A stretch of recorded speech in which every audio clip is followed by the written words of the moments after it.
Hi, good afternoon. So I'll be introducing Brian Ann Seeley. She'll be presenting about the uh, hazard disasters and the importance of traditional knowledge. Sorry, my mask is stuck in my earring. Um, starting, so Brian Seeley has worked with tribal communities for the last 14 years and currently working as the environmental health specialist, and prior to as the tobacco specialist, providing technical assistance to empower tribal communities to change through health policy systems and the environment, and by building tribal capacity through the implementation at the tribal level. Ryan? Good afternoon, everybody. It's a great honor to share this space with you all. There's been a lot of really amazing presentations, so I'm really happy here to be with you all. We will start with the first slide, please. So I know yesterday, two of my coworkers, Antoinette and Holly, presented, so I won't go into much detail about the Northwest Portland Area Indian Health Board. I will just say that I work for the 43 tribes of Oregon, Washington, and Idaho, and I am actually a Chickasaw tribal member from Oklahoma. And who couldn't make it today would be Nicole Smith, who is our senior biostatistician in an epidemiology side of the health board. Next slide. So natural disasters in the Pacific Northwest, there are several different ones, but definitely some of our bigger disasters are like the wildfires, the heat waves, and flooding. And they just cause so much havoc. And you can just see here on this informatic picture here that just for wildfires alone in Oregon and Washington, in 2020, Oregon had about 13,500 acres burned, whereas in 2021, they had 570,000 acres burned. And then in Washington, it went from 38,000 acres to 484,000 acres. So you can see and understand what kind of havoc that would wreak on our community. So we went from 37 fires just between the two states to 77. And as long with Idaho, it's not having that information on that. They've had many wildfires as well. And the thing about that is it's not just about losing homes and the timber, it's about what that other health effects have too, as in like all the smoke and the asthma for our children, elderly, immune compromised. You can see here that the prevalence of asthma for American Indian and Alaska Native children is about 15% versus the general population, which is about 9.5%. So that's just, another example, as well as all these extreme heat waves that we've been having due to the climate change. That is really hard for our elderly population who, especially many of them, they don't have the resources or the money to get air conditioning, and some don't even have fans. So really not good for our communities. Next slide. So you can see this is a worldwide slide. This is natural disasters starting about 1900, and you can see it goes to 2019, which it has decreased a little bit, but just from that time to now, really, if you think about that time span, a lot of these people are still alive and have been experiencing this, and what that might be like to see that is probably just mind-blowing to them, I would assume. Next slide. So for this project, in our environmental health project, we got a grant from the CDC, and it was for declared natural disasters between 2018 and 2019. And so we put out the project, and we had 3 tribes apply. And so the ones that we had, one of them had declared flooding, which was contaminating wells and drinking water. And then lost or buried septic risers, which really for our tribal communities who have multi-generational homesteads, or they've had these homes for such a long period of time, when the flood came through, it buried the top of those risers. And when people don't know where those are and they need to be either pumped out or fixed, that really causes a problem. So this was going to help map out right? They could GPS where these risers were, dig them out, give them new lids if they needed, if they were washed out with the flood as well. And then we had another community that had a flood. And, there's a one-way road in and out, and it washed out the road from a landslide. And so just thinking about that when we have our emergencies, what if you get a flood and a fire and you can't get people out in and out because there's only a one-way road? So we did 2 surveys. And the first survey was for the actual tribal programs, environmental health, and people who work in tribal admin. And it was just asking questions about like their responses to natural disasters, wanting to know about their plans, and if it was working for them. And so then the second part of the project was going to be doing interviews with tribal elders who were basically chosen by community members as people who are older and hold a lot of traditional ecological knowledge and could give us a lot of great insight into why these natural disasters were happening. Next slide. So the surveys and the interview, the first one, the emergency response lessons learned. It says example questions, but these weren't actually examples. They are actual questions. And I'll just read a few from each one. And so this first one is, are you satisfied with the tribe or community preparedness for a natural disaster? Was a disaster response team deployed in the latest natural disaster? And then did the community have a place to receive emergency food supplies? And then for the traditional ecological knowledge, which was more of a, not a checkbox questionnaire, but actual storytelling and asking questions. Can you talk about natural disasters, weather, or seasonal patterns that you have noticed throughout your lifetime? What do you think has contributed to the changes? And then it goes on, but the last question was, what would you like to see from this or the next generation to combat these environmental disasters? Next slide. So there's always the anticipated outcome, right? So for the first one, talking with the tribal government program, basically asking those, what are the gaps in emergency preparedness or lack of planning? And you anticipate, and I want to really iterate this, that I think a lot of like government and state and counties, they're probably expecting this outcome to be like, oh, well, they're lacking, they have gaps in their program, and let's help them make this great plan because clearly they need help doing this or that or filling in the gaps. And then as far as learning of the natural disasters of the past 80 years, this was like a whole new area for me. So in my mind, I was thinking, well, let's just listen to their stories and plan on how to avoid these physical and mental harms to the community from natural disasters in the future. Next slide. Of course, that's not the outcome and that's not what happened. So the reality of the truth, right? Like this says here, the more I learn, the less I know.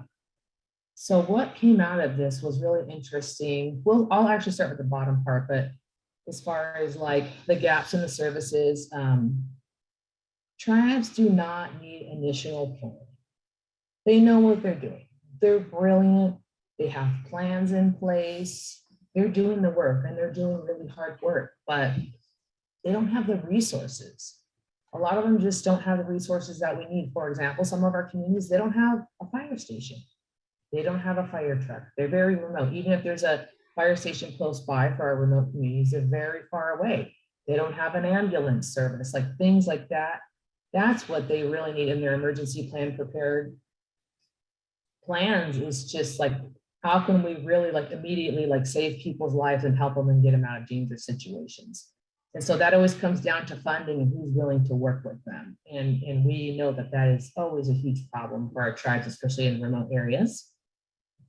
And then for the survey with the elder people of the traditional ecological knowledge, this just kind of blew my mind talking, but natural disasters are not natural. That's what they are saying. That was like the #1 takeaway. And how tribal people define a natural disaster is so different than what the government or a state would consider what a natural disaster is, where you think, oh, flood comes through or this and that. But so we really need to redefine this language, especially for our communities. Like, what is a natural disaster? because it's not that textbook definition.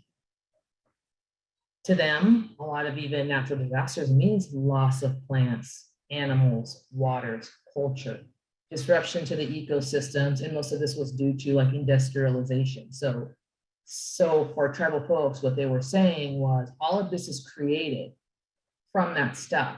So I think we really need to like think about in the future work that we're doing with this. Next slide.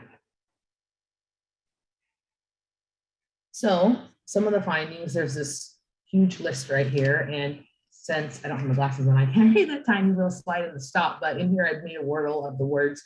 Just here's some of the basic words that people said about what is the cause of these natural disasters. And so a lot of things that came up again and again was greed, overuse, excessive use, over farming, overgrazing, clear cutting, overconsumption, taking too much water from the rivers for farming, a disconnect from the culture, from nature, prioritizing recreation of the states over of public lands, not enough regulations, commercialization of traditional foods, not following traditional protocols and culture for the actual tribal community, dams, the state allowing too many hunting and fishing tags, and young people being not connected to nature.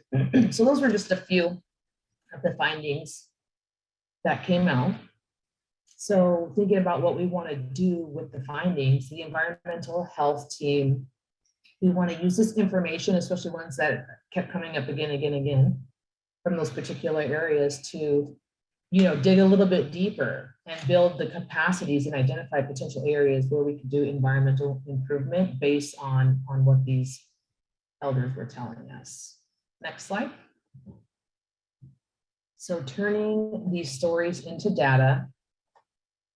Well, actually, I also want to say, doing these interviews, it's really important to mention that not one person out of 30 elders that I interviewed, not one of them talked about loss of economic status. And it was not a blame game. Like people were using the words like we and I and taking full responsibility for what has gone on over the last, 80 to 100 years. And I think that really says a lot. Like, tribal folks are wanting to take accountability, and a lot of this stuff wasn't even created by their doing. And their number one biggest concern, which we've heard a lot of talks about today, number one was not loss of economic status, but loss of traditional foods.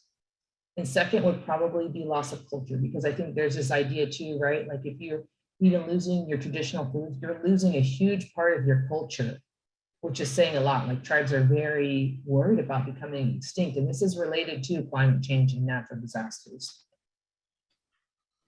State programs like Fish and Wildlife and Forestry need to really be brought up in these conversations as well. So turning these stories into usable data. So it's all this great information. And when I started digging deeper, I was like, okay, it looks like I'm inventing the wheel here, because looking into the information starting back in, people have been talking about this probably for a long time, but really information started coming out like in the 60s, especially the 70s, about traditional ecological knowledge and how important it is and how we should use it. And that's great. That's really great. But what do we do with this information so it just doesn't sit there? Like we need to utilize it in the great way that it needs to be utilized. So I re-listened to all the transcripts of each interview, and with our biostatistician, Nicole, who is not here today, she obviously a brilliant mind. I don't really know how to do coding and stuff like that. Like I love information and have these stories, but she's the one that I'm like, I need you to help me figure out how I can put this into use and make a project out of it. So we documented the themes in the interview, and we're still currently working on coding these themes. And because it is story-based qualitative, you really do have to go through and listen. It's not just a checkbox and like outcomes to graph. So later we will be giving these reports to the tribes whenever we get a bigger picture on what does this actually mean and where are we going to go with this. And another great thing too, because we did record and have it transcribed as well, is we gave it back to the tribe for their, it's like house. One of our tribes housed it in their museum and culture center. So they're even gonna have it for future use for generations to listen to, so many years to come. Next slide.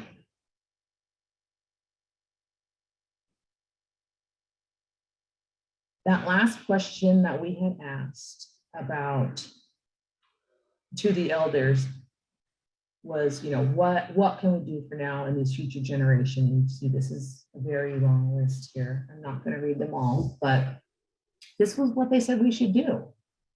Respect tribal and ecological knowledge and tribal stewardship, proper care of traditional foods, landscape restoration with streams. There was a lot of talk about road tax for big trucks who come through the reservation, drag chains and start forest fires and sometimes have spills of whatnot. Just really looking at every little thing. There was lots of talk all about the youth. What are we going to do with the youth? They want to get them outside, their hands in the dirt, on the ground, off technology. These older folks, a lot of them they said they've got to get off of the social media, the computers or iPads, whatever they're on. We want them out there, programs, learning about the foods, the proper way of collecting and processing and all that. That was a big concern. A lot of the really older folks between about 80 to 97 really reiterated too that Mother Nature is mad, because they said even for their own communities, not following tribal protocol properly or things getting lost due to culture being lost, they think that it also has a huge effect of spirituality on natural disasters, and that this is a time for us to really come back to center and start doing these protocols in the right way, giving gratitude and thanks every day. And I thought that was really beautiful. There was a lot of talk about obviously reducing carbon footprint and using science, but bringing the science programs to our youth, teaching them while they're young, not just one summer camp, not a week, but starting from when they're little children all the way through the older ages. And I thought that was really awesome. And one really big thing for older people who I interviewed who were in tribal programs in like tribal forestry, tribal fish and wildlife, were really upset about the states and the counties or fish and wildlife of the state, federal government, not listening to them, not taking their advice. And so we've heard a lot today and yesterday, people saying like, oh, we need a space at the table, or like, tables open and come and talk to us. And I think Native people are really fatigued of being even offered that and then coming, but then their advice not being taken. And so I want to, for people who are working outside tribal communities, but working for tribes, I want you to really think about not just including a space, because it's irrelevant and it doesn't matter unless you include Native people in actual decision making. There really needs to be like a 50-50, especially when it comes to managing the resources like the fish and the wildlife and the forestry department, things that the tribal people really depend on for their everything. Next slide.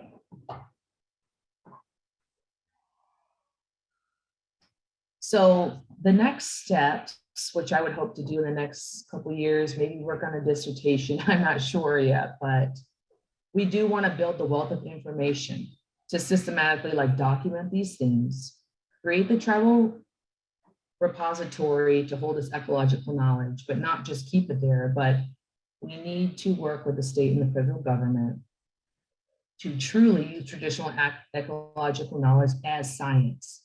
As tribal people, it is real science. This has been passed down, and this is how we know so many things and how we've survived, right? Is from the science. It's not thousands of years old, it's time immemorial of practice. And so we need to find a way to make this legal in our future goal planning to decrease the harm to the environment and the community members. And really what this means is it all come down to funding, right? What we can get from the tribes and the state. So we need to legally get this traditional ecological knowledge as a best practice in Indian country, so we can use it to get grant funding and actually fund projects we know that will work for our communities. Next slide. And that's it. I hope I went quick enough for everybody. I know we're a little bit behind on time. And if anybody has any questions, you can put it in the chat and I will respond. Thank you so much, Ryan. We greatly appreciate all of your time and your presentation today.